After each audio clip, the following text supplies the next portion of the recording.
Assalamualaikum warahmatullahi wabarakatuh. Selamat malam, selamat pagi, atau selamat siang, waktu teman-teman dimanapun yang sedang menonton dan akan menonton podcast kita hari ini. Nanti podcast ini akan ditayangkan di Spotify, di YouTube, dan juga di kanal Instagram Milenial Hukum. Nah, hari ini kita akan membahas tentang bedah tesis. Yang awalnya teman-teman Milenial Hukum kemarin lagi banyak banget yang nanya-nanya kapan bedah tesisnya akan dilaksanakan. Nah, kali ini bedah tesisnya kita angkat dari tesisnya saudara Laode Zalaluddin KPG, atau kita bisa sebut juga Bang Zalal. Nah, tesis tersebut kita bagi dua sesi. Sesi yang pertama saat ini dan sesi kedua nanti 10 menit setelah istirahat, nanti jam 19.50 teman-teman, atau jam 20. Nah, di sesi yang pertama ini kita ambil judulnya Implementasi Perlindungan Hukum dan Etika Hak atas Privasi dalam Memberi Kebebasan dan Batasan Pers di Indonesia Pasca Reformasi. Nah, teman-teman, kali ini kita kehadiran oleh narasumber-narasumber hebat. Yang pertama ada pemateri kita, Bang Laode Zalaluddin KPG, atau biasa dipanggil Bang Zalal. Silakan sapa-sapa Bang Zalal. Selamat malam semuanya. Minta maaf Siap. ini saya lagi di mobil nih, di mobil tadi. Kirain Siap. waktunya. Sedang ini Bang ya, di jalan ya, sedang di waktu Indonesia Tengah. Baiklah. Dan di sini juga hadir juga pembedah kita, pembedah tesis dari Bang Zalal, yaitu Bang Gunawan Simangunsong, SH, MH, praktisi hukum, dan juga founder dari platform hukum Master Hukum. Silakan Bang Gunawan, sapa-sapa. Ya, salam aku kepada teman-teman Milenial Hukum. Terima kasih sudah hadir, dan juga kepada founder Milenial Hukum. Salam sehat. Salam sehat, Bang. Terima kasih, Bang Gunawan. Nah, teman-teman, untuk mempersingkat waktu, langsung saja kita mulai. Kita beri kesempatan 5 menit, Bang Zalal, untuk menjelaskan singkat rumusan masalah yang pertama dari tesis Bang Zalal. Nah, waktu dan tempat kami berikan kepada Bang Zalal. Nanti setelah itu ada tanggapan dari Bang Gunawan 5 menit, lalu kita sesi tanya-jawab. Dilanjutkan dengan sesi nanti yang kedua. Nah, silakan 5 menit kami persilakan kepada Bang Zalal.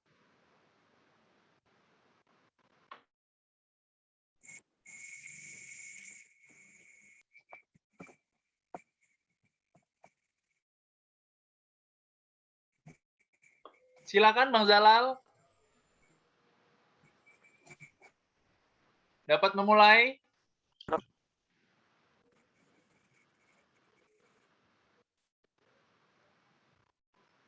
Halo Bang Zalal.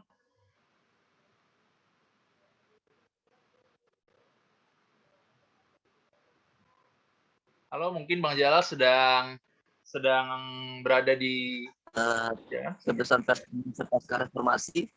Mohon maaf Bang Zalal, tadi keputus singkat. Boleh diulangi Bang Zalal dari awal? Oke, siap. Oke, terima kasih, Bang. Oke, Bang. Bagus, Bang Zalal. Oke, Bang. Jelas, Bang. Jelas. Silakan, Bang. Kesempatannya Milenial Hukum telah memberikan kesempatan kepada saya untuk kemudian sedikit membedah terkait dengan tesis saya. Tesis saya itu berjudul terkait dengan kebebasan pers di Indonesia pasca reformasi.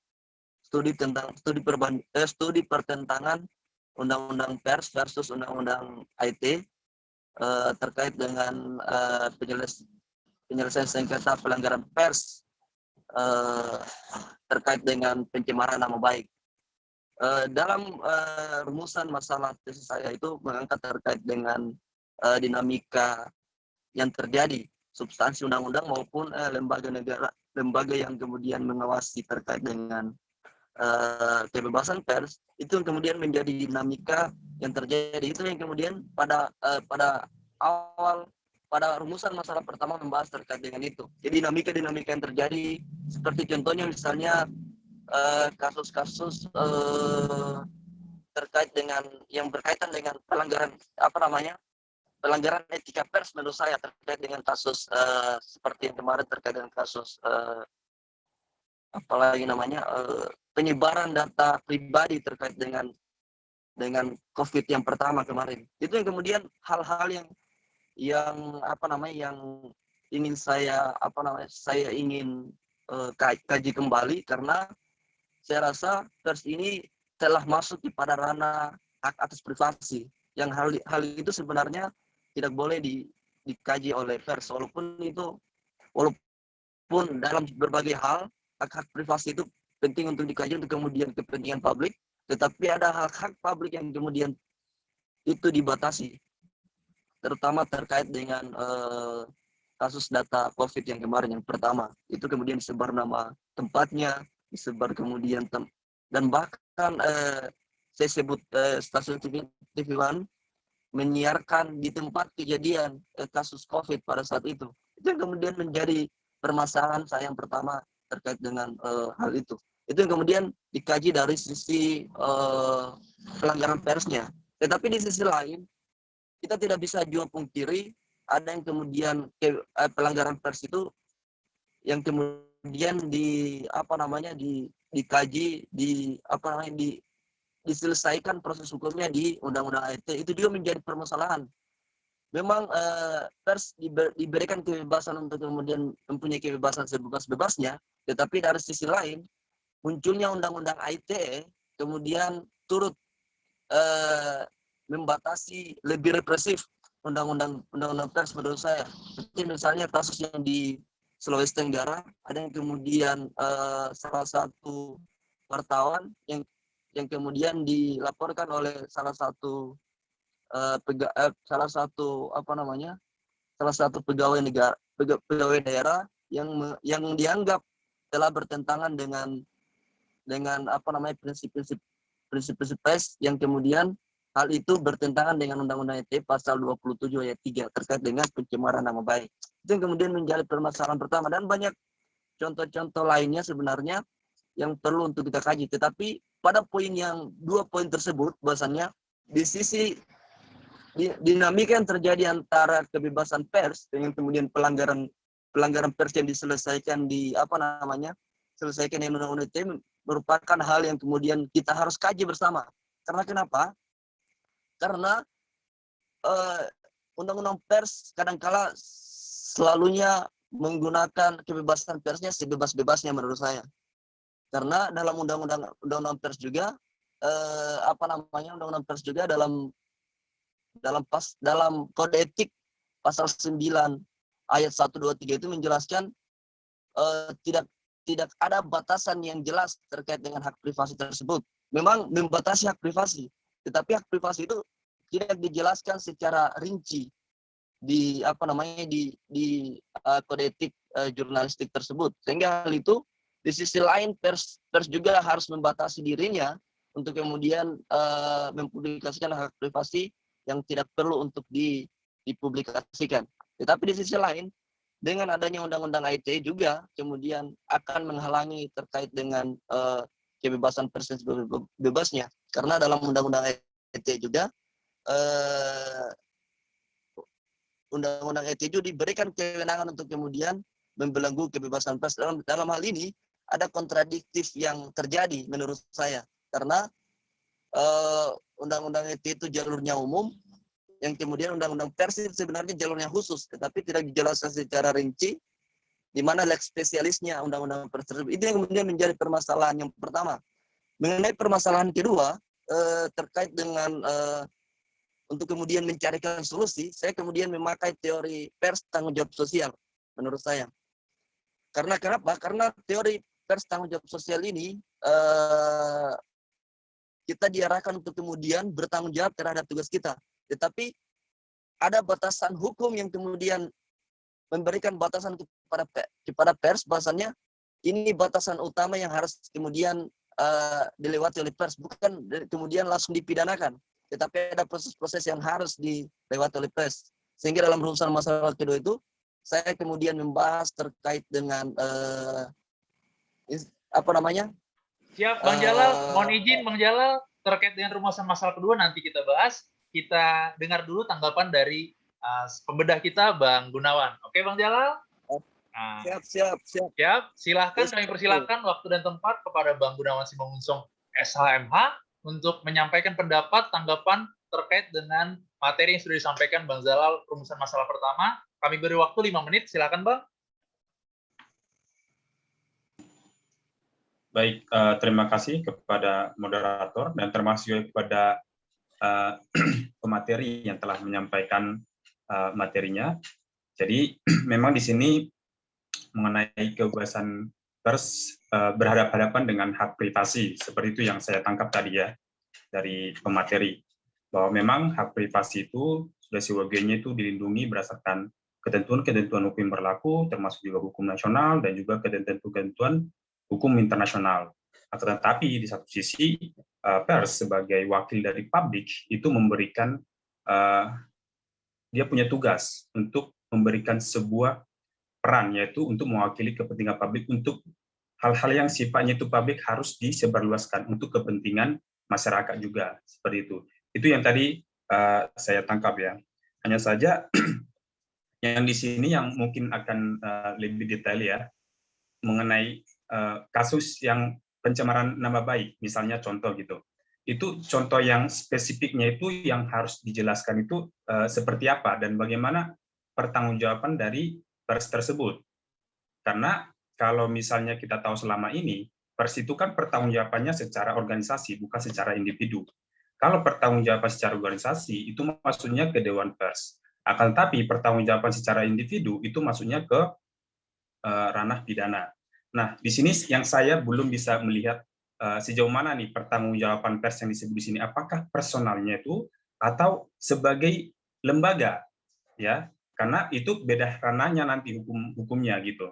Kalau misalnya pertanggungjawaban pribadi dari wartawan yang bersangkutan, berarti dia harus dipertanggungjawabkan secara pidana. Tapi kalau misalnya kelembagaan, berarti nanti ada ranahnya misalnya Dewan Pers yang di dalam kesimpulan dari pemateri saya membaca bahwa itu ditambahkan kewenangannya. Seperti itu kira-kira nanti untuk mencabut isinya, konten dari berita tersebut. Nah, itu yang masih belum saya bisa baca, apakah memang kebebasan pers yang dimaksud di sini itu apakah kategori pribadi atau kebebasan secara kelembagaan. Karena itu menyangkut kepada ranah si pers tersebut pribadi atau lembaga itu dipidana atau tidak. Sehingga memunculkan sebuah konklusi atau kesimpulan di mana nih apakah nanti pencabutannya itu yang sifatnya itu kelembaganya itu dan sanksinya kelembaganya atau pribadinya gitu. Jadi itu mungkin yang belum dibedakan lebih jauh ya dari sisi permasalahan yang pertama seperti itu. Yang kedua untuk masalah hak privasi.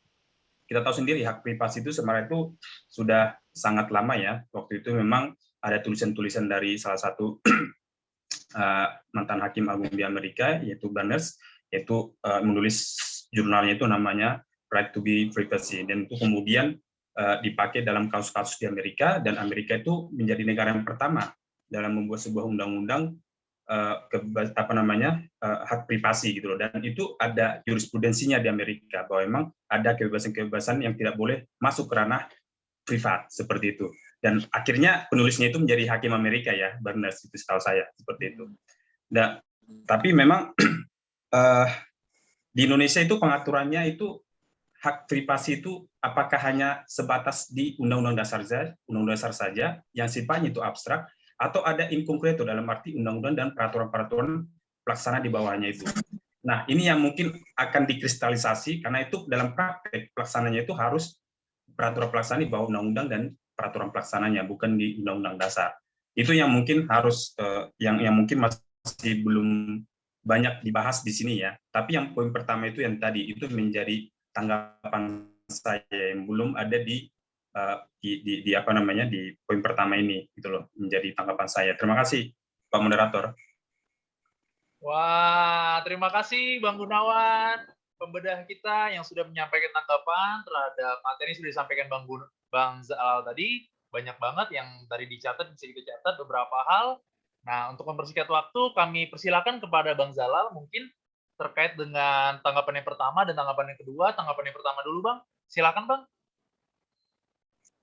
Oke, terima kasih atas kesempatannya untuk kedua kalinya. Memang tadi saya hanya menjelaskan secara rinci, secara umum terkait dengan dinamika yang terjadi antara undang-undang pers dan undang-undang IT. Yang maksud dari pertanyaan dari pertanyaan Mas Gunawan tadi terkait dengan apakah itu terkait dengan ranah privasi atau kemudian menjadi ranah publik. Tapi Dalam persoalan yang kemudian terjadi di Sultra terkait dengan kriminalisasi yang dilakukan oleh pejabat daerah pada saat itu berkaitan dengan kepentingan publik sebenarnya, karena kalau tidak salah itu terkait dengan dugaan, karena dia mencantumkan dugaan di situ, mencantumkan dugaan korupsi, kurang tahu kasusnya pada saat itu, tetapi dia mencantumkan dugaan korupsi oleh pejabat negara tersebut, karena kasusnya itu belum sampai ke pengadilan atau sampai ke kepolisian. Jadi pejabat negara itu menganggap dia telah dicemarkan nama baiknya, karena pers tersebut dianggap telah mencemarkan nama baiknya pada saat itu. Sehingga atas dasar hal tersebut itu saya sebut sebagai dinamika yang terjadi, karena dalam persoalannya itu kemudian sebenarnya sempat diselesaikan oleh Dewan Pers, tetapi karena kedudukan Dewan Pers yang kemudian hanya sebatas pengadilan etik, begitulah, semacam penyelesaian sengketa secara etik saja, olehnya itu tidak menutup kemungkinan untuk kemudian penyelesaian sengketa hal tersebut diselesaikan secara hukum. Sehingga karena adanya undang-undang ITE sebagai dasar untuk kemudian melaporkan hal tersebut, sehingga pejabat negara tersebut atau pejabat daerah tersebut mempunyai kewenangan untuk kemudian melaporkan hal tersebut ke kepolisian, karena tidak ada batasan yang terjadi di situ antara undang-undang pers dan undang-undang ITE. Mereka berjalan berdampingan berdua-duanya, dan boleh dilaksanakan secara berdua-dua, karena tidak ada yang kemudian di pembatasan situ, tidak ada pembatasan lex spesialis di situ. Sehingga hal ini menjadi dinamika yang terjadi menurut saya. Itu lebih rincinya mengenai permasalahan yang pertama. Terkait dengan permasalahan yang kedua tadi terkait dengan hak privasi. Jadi kalau kita berbicara hak privasi, memang di Indonesia ini masih sedikit luas lah terkait dengan hak privasi. Di sisi lain juga belum ada undang-undang yang kemudian membatasi terkait dengan hak privasi. Memang sempat yang kemudian masuk dalam ranah prolegnas terkait dengan data pribadi yang kemudian membahas tentang hak privasi, karena menganggap walaupun dalam prolegnas tersebut mengatur terkait data pribadi, tetapi hak privasi juga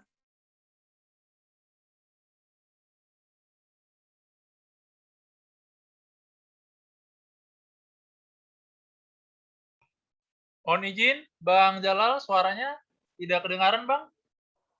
privasi yang kemudian kita mengambil data terkait dengan data pribadi, itu kemudian kurang lebih 32 atau 34 yang mengatur terkait dengan data pribadi atau hak privasi menurut saya. Sehingga hal-hal terkait dengan hak privasi yang kemudian yang akan dilakukan oleh pers untuk kemudian